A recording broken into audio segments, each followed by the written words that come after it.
This is an example of a self-reflective journey. We've got 5 questions to be used in a live setting.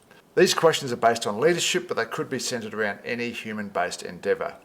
This strategy is run in 4 parts. Firstly, people answer these questions individually online, but during the live session. The second part is that they read their colleagues' answers and respond to as many of those as possible. The third part is that in groups of 3, they verbally discuss their thoughts and reactions in person live during the session. And finally, each group verbally shares via a spokesperson their takeaways to the whole cohort. Now note that in order to use this approach, you need to have a system that allows for multiple questions on the one page. If you can only have 1 question per page, then you need 5 or more pages in order to run this activity, and it's too much flipping and flopping between pages. It just doesn't work. So having multiple questions on the one page is a game changer. So what do the reflections look like? Well, in question 4, so you can see it show responses. If I click that, these are all test accounts, but the answers are answers to question 4 that AI gave me as reasonable answers.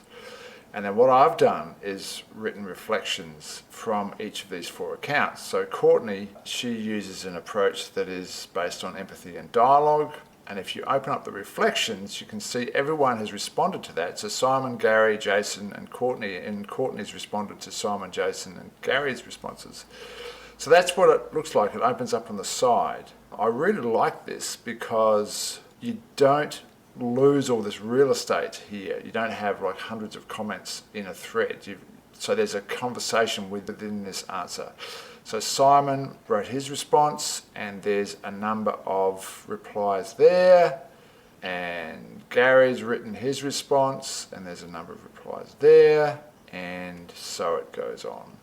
I had a bit of fun with this one because Gary says that they train their staff in conflict resolution. So when it happens, they're much more on top of it.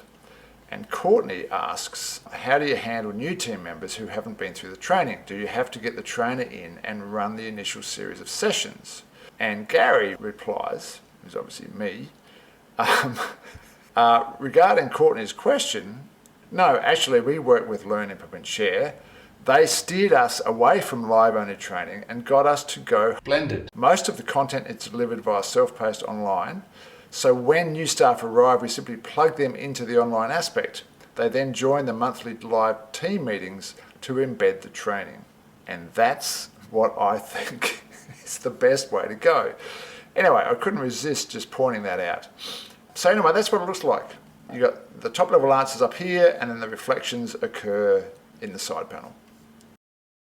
So that's it for the walkthrough of the strategy that is an online self-reflective experience within a live setting.